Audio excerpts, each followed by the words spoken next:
하겠습니다. 부활하신 주님께서 함께 하시기 바랍니다. 부활하신 주님께서 함께 하시길 바랍니다.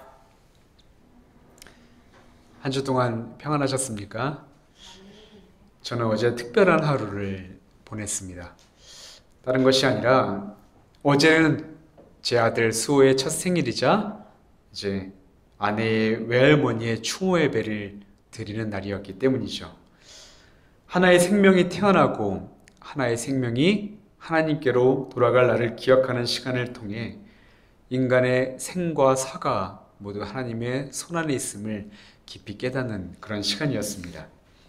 그러나 감사한 것은 부활의 신앙을 가지고 있기에 추모 예배의 시간이 슬프거나 적막하거나 그런 무거운 시간이 아닌 주님께서 함께 하셨던 그 순간들을 우리가 나누고 되새기고 기억하고 또 부활의 소망을 모든 가족이 품을 수 있는 그런 시간이었습니다. 바라기는 부활절 셋째 주일 오늘 우리에게 말씀으로 찾아오실 주님을 여러분들도 만나 부활이 주는 소망을 통해 기쁨과 감사와 또 평안함으로 살아가는 우리 모두가 되기를 간절히 바라고 축복합니다. 아멘. 하나의 이야기를 전하며 말씀을 시작할까 합니다. 오래전 오스트리아 비엔나에서 있었던 하나의 이야기인데요.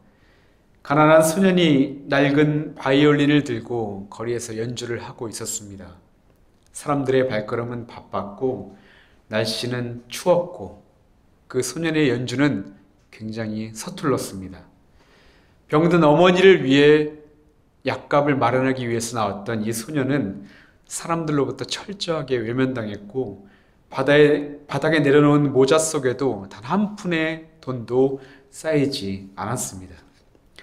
소년의 마음은 이 음산한 날씨보다 더욱 차갑고 무거워졌죠. 그런데 그때 어느 신사가 소년을 물끄러미 바라보더니 바이올린을 잠시 빌려달라고 말합니다. 바이올린을 건네받은 신사는 바이올린을 다시 조율하고 그리고 연주를 시작하죠. 놀랍게도 이제껏 들리던 불협화음은 모두 사라졌고 맑고 따뜻한 선율이 거리를 가득 메우기 시작했습니다. 그러자 발길을 헤쳐하던 사람들이 멈춰서서 음악에 귀를 기울이기 시작한 것입니다. 이때 한 사람이 아주 큰 소리로 놀라 외치는 것 아닙니까? 파가닌이다. 바이올린의 거장 파가닌이다. 연주를 듣던 사람들은 소년의 모자에 돈을 넣어주기 시작했고 돈은 수북히 쌓이게 되었죠. 연주를 마친 파가니니는 소년에게 다가와 조용하게 이야기합니다. 이 돈을 어머니께 갖다 드리렴. 이 이야기는 인류 역사상 최고의 바이올린 연주자 중 한 명으로 꼽히는 니콜로 파가니니의 실제 이야기라고 합니다. 낡고 녹슨 바이올린이었지만 거장의 손에 들리자 천상의 소리가 울렸고 듣는 이들의 가슴에 큰 울림을 주게 되었던 것이죠. 그런데 여러분, 우리의 인생도 이와 같습니다. 우리의 인생은 우리의 능력이나 우리의 환경이나 또 우리가 가지고 있는 조건이 아닌 누구의 손에 들려 있느냐가 중요하기 때문이죠. 주님의 손에 붙들릴 때 실패한 인생도 회복되고 버려진 삶도 아주 존귀하게 연주되기 때문입니다. 오늘 우리가 함께 나눴던 본문 요한복음 21장도 그런 이야기를 담고 있습니다. 부활하신 예수님을 두 번이나 만났지만 다시 고기잡이의 삶으로 돌아간 제자들.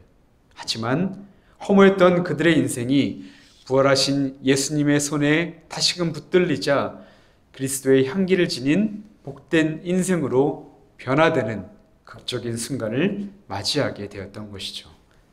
그렇다면 이 만남을 통해 주님께서 오늘날 우리에게 주시는 메시지는 과연 무엇이었을까요? 이제 주님이 우리에게 주시는 그 음성에 한번 귀 기울여 보겠습니다. 지난 2주 동안 우리가 살펴보았듯이 부활하신 예수님은 가장 먼저 마리아에게 자신의 모습을 보여주셨고 이후 제자들에게도 나타내 보여주셨습니다. 또한 의심하는 도마를 위해서 다시 한번 제자들을 찾아오셔서 자신의 부활하심을 자신의 손에 뚫린 못자국과 허리에 창자국을 보여주시며 다시 한번 그들의 믿음을 세워주는 시간을 가지셨습니다. 이런 감격적인 내용으로 요한복음 20장은 마무리가 됐죠. 그렇다면 그 다음에 이어지는 21장에서는 제자들이 조금 변해 있지 않을까 하는 기대감을 우리는 갖게 됩니다. 부활의 확신을 가지고 세상으로 나가 복음을 전하고 죽음을 이긴 그 기쁨으로 말미암아 충만한 제자들의 모습을 우리는 상상하게 되죠. 하지만 그 기대는 완전하게 빗나가 버립니다. 부활의 기쁨은커녕 자신의 고향이었던 갈릴리로 돌아가 사람 낚는 어부의 소명은 다 잊어버리고 다시 고기를 낚는 어부의 삶으로 돌아가 버렸던 것입니다. 물론 제자들이 갈릴리로 간 이유는 분명합니다. 마태복음 28장 7절을 보면 천사들이 부활하신 예수님을 찾아온 제자들에게 이렇게 이야기했습니다. 예수님이 죽은 자 가운데서 살아나셨고 너희보다 먼저 갈릴리로 가시나니 거기서 너희가 그를 배울 것이다 라고 이야기합니다. 제자들은 이때 자신들에게 했던 천사의 말을 기억했고 예수님을 만나기 위해 갈릴리, 자신들의 고향으로 돌아오게 되었던 것이죠. 그런데 안타까운 것은 제자들이 예수님이 왜 자신들을 이곳 갈릴리로 보내셨는지 그에 대한 이해나 생각은 전혀 하지 않았습니다. 예수님이 그동안 하셨던 말씀들을 묵상하고 기도하며 주님을 기다려야 했지만 그들은 본문 21장 3절의 말씀처럼 자신의 욕망을 쫓아 다시 물고기를 잡는 어부의 삶으로 돌아가고 말았던 것이죠. 그런데 여러분 결과가 어떻게 되었습니까? 참담할 뿐이었습니다. 주님의 말씀과 상관없이 세상 욕망을 쫓았던 제자들에게 주어진 결과는 허무함 뿐이었던 것이죠. 그런데 여러분 말씀을 보면서 사실 우리는 제자들을 부정적인 시선으로 바라볼 자격이 없습니다. 왜냐하면 제자들의 모습이 바로 우리의 모습이라고 성경은 이야기해주고 있기 때문입니다. 요한복음은 다른 복음서들보다 다르게 조금 더 깊이 있게 조금 더 자세히 들여다봐야 그 의미를 찾을 수 있는 그런 철학적이고 그런 깊은 묵상이 담긴 그런 성경이라고 할 수 있죠. 왜냐하면 다른 복음서와는 다르게 요한은 단어 하나하나에 깊은 신학적 의미와 상징들을 숨겨 놓았기 때문입니다. 오늘 본문에 기록된 단어들을 통해서도 우리는 우리에게 주시는 하나님의 마음을 발견할 수가 있는데요. 먼저 1절을 보면 제자들이 지금 있는 곳이 디베라 호수라고 말합니다. 디베라 호수는 갈릴리 호수인데 특별히 요한복음, 성경 전체에서 요한복음에만 딱 2번만 등장하는 단어입니다. 그 당시 갈릴리를 다스리던 사람은 세례 요한을 죽인 분봉왕 헤롯 안티파스인데 그가 로마의 새로운 황제 티베리우스에게 잘 보이기 위해 그의 이름을 따서 도시 이름을 디베랴, 즉 세상 왕이 다스리는 세속과 불신이 가득한 곳이라는 그런 상징성을 담아서 디베라 호수라고 불렀던 것이죠. 또한 2절을 보면 성경은 제자들을 소개할 때 특별히 세 사람의 이름만 앞쪽에 언급하며 소개합니다. 시몬 베드로와 디두모라 하는 도마와 갈릴리 가나 사람 나다나엘, 이렇게 세 사람 이름을 정확하게 꼽으면서 소개하죠. 먼저 베드로는 예수님을 당신은 그리스도이시며 살아계신 하나님의 아들입니다 라고 정말 놀라운 신앙을 고백했던 사람이었지만 예수님이 십자가에 달리실 때 3번이나 그를 모른다고 부인했던 사람이었습니다. 그 다음에 나오는 도마도 예수님을 나의 주, 나의 하나님입니다 라고 고백했지만 그 전에 예수님의 부활을 믿지 못했던 의심 많은 제자였습니다. 그 다음 나다나엘은 요한복음 1장 49절에서 예수님을 향하여 당신은 하나님의 아들이시오 이스라엘의 임금이십니다 라고 고백했지만 그 고백 직전에 1장 46절에서 나사렛에서 어떻게 선한 것이 날 수 있느냐라며 예수님의 존재를 의심했던 사람이었습니다. 그러니까 이 세 사람은 모두 예수님을 향하여 위대한 고백을 했던 사람들인 동시에 의심하고 배신하고 주님을 돌아섰던 그런 사람들이었죠. 즉 고백과 불신, 열정과 두려움이 함께 있는 모습이 지금 성경을 읽고 있는 너희들의 모습일 수 있다라고 지금 요한은 우리에게 전해주고 있는 것입니다. 다시 말해 성경은 이 세 사람의 이름을 먼저 기록함으로써 이 디베라라는 세속적인 땅에서 사는, 그리고 주님과 함께하지 않는 인생, 주님의 은혜를 잊어버리고 사는 인생은 세상에 헛된 것만 쫓는 인생이 될 수밖에 없다는 사실을 지금 우리에게 전해주고 있는 것입니다. 이런 인생을 가장 잘 표현해주고 있는 말씀이 또 성경에 나오죠. 바로 3절 하반절의 말씀입니다. 그날 밤에 아무것도 잡지 못하였더니, 자신의 힘으로 무엇인가를 이루려 할 때 우리는 이 문장과 같은 결론에 도달하게 된다는 것입니다. 밤새 수고했지만 아무런 결실이 없는 그런 허무한 인생 말입니다. 근데 여러분, 이런 인생들을 위해 부활하신 예수님께서 찾아오셨습니다. 소망 없이 사는 이들에게 부활하신 주님이 다시 한번 찾아오셨다는 것이죠. 그러자 어떤 일이 벌어졌습니까? 6절을 보니까 배 오른편에 그물을 던지라는 예수님의 말씀에 순종하자 그물이 찢어질 정도의 많은 물고기를 들어 올리게 되죠. 그리고 이 목소리의 주인공이 예수님이라는 것을 알게 된 베드로는 단숨에 물로 뛰어들게 됩니다. 절망과 비탄에 빠져 죽은 듯 살고 있던 제자들이 다시금 용기를 얻는 그런 순간이었습니다. 이제 바다 한가운데, 그 칠흑 같은 바다 한가운데 빠지는 것조차 두렵지 않는 용기가 다시 한번 생겼던 것이죠. 무력했던 제자들이 다시금 변화된 중심에는 바로 다시 찾아오신 부활하신 예수님이 그 한가운데 존재했기 때문이었습니다. 근데 여러분, 이때부터 우리가 중요하게 봐야 할 말씀들이 등장합니다. 9절 말씀인데요. 우리가 한번 함께 읽어보겠습니다. 육지에 올라오니 숯불이 있는데 그 위에 생선이 놓였고 떡도 있더라. 아멘. 제자들이 육지에 올라왔을 때 예수님은 이들을 위해 먹을 것을 준비해 주셨습니다. 이 말씀을 그냥 단순하게만 보면 제자들의 허기를 채워주기 위해 밤새 그물을 내느라 배가 고픈 제자들을 위해 예수님이 직접 식사를 준비해 주신 것만으로 이해할 수 있지만, 여기에 나오는 단어들은 사실 굉장히 중요한 의미가 숨겨진 단어입니다. 숯불, 생선, 떡, 이 세 단어 말이죠. 먼저 숯불은 요한복음에 숯불이라는 단어가 딱 2번 등장하는데, 첫 번째는 베드로가 한 여종 앞에서 예수님을 3번이나 모른다고 부인했을 때 그는 숯불 앞에서 불을 쬐고 있었습니다. 그러니까 베드로에게 있어서 숯불은 두려움의 자리였고 부끄러움의 자리였으며, 예수님 앞에 고개를 들 수 없을 만큼 죄스러운 그런 마음이 담긴 자리였지만, 부활하신 예수님은 일부러 숯불을 베드로에게 다시 한번 보이시며 더 큰 사랑으로 내가 너의 죄를 덮어주노라 라고 보여주셨던 것이죠.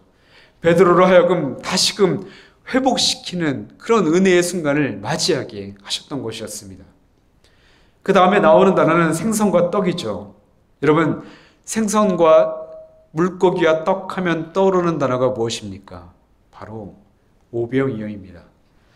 요한복음 6장을 보면 예수님이 오병이어를 가지고 말씀을 들어온 모든 사람들을 먹여주셨습니다.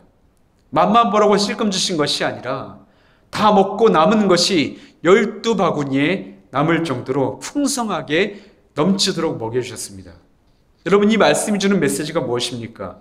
마태복음 6장 30절부터 33절에 나오는 산상수훈에 그 대답이 적혀 있습니다. 오늘 있다가 내일 아궁이에 던져지는 들풀도 하나님이 이렇게 입히시거든 하물며 너희일까 보냐 믿음이 작은 자들아.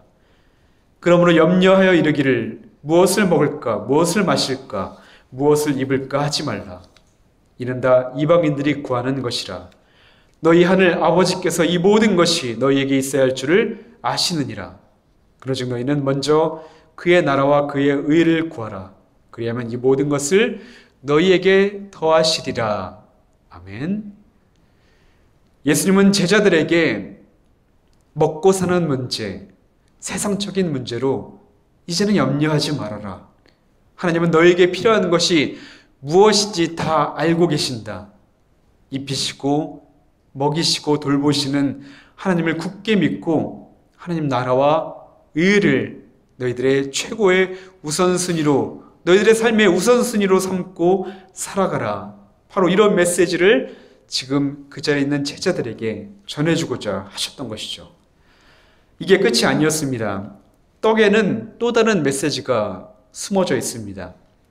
요한복음 6장 35절을 보면 예수님은 자신을 표현할 때 이렇게 설명합니다. 나는 생명의 떡이니 내게 오는 자는 결코 줄이지 아니할 것이요 나를 믿는 자는 영원히 목마르지 아니하리라. 6장 51절에서도 이렇게 말씀합니다. 나는 하늘에서 내려온 살아있는 떡이니 사람이 이 떡을 먹으면 영생하리라. 내가 줄 떡은 곧 세상의 생명을 위한 내 살이니라. 아멘. 그러니까 예수님께서 제자들에게 떡을 준비하신 것은 바로 내가 생명의 떡이라고 했던 것을 너희는 기억하고 있느냐? 나를 믿어라. 지금 부활해서 너희 앞에 있는 것처럼 너희도 영생을 살게 될 것이다. 그러니 두려워하지 말아라. 이 사실을 다시 한번 제자들로 하여금 깨닫게 하고 싶으셨던 것이었습니다. 그런데 여러분, 부활하신 예수님을 만난 이 사건 이후에 제자들은 어떤 삶을 살게 되었습니까?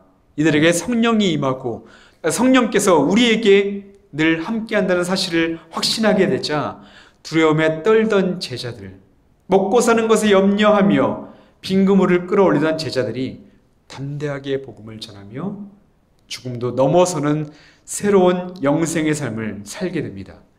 어떤 사람은 예루살렘으로, 어떤 사람은 로마로, 어떤 사람은 아시아로, 어떤 이는 인도에까지 가서 이 영생의 소식, 부활의 기쁜 복음을 전하면서 죽음의 위협에도 당당하게 맞서는 참 제자들로 살아가게 되죠. 그들은 순교의 순간에도 두려워하거나 피하지 않았고 부활의 신앙을 가지고 굳건하게 살아갔었던 것입니다. 사랑하는 여러분, 오늘 말씀에서 제자들은 절망 속에서 바다에 그물을 던졌습니다. 공허한 마음에 물고기 같은 것을 채워 넣으면 행복할 줄 알았습니다. 그들의 소망은 그저 물고기를 낚는 것뿐이었습니다.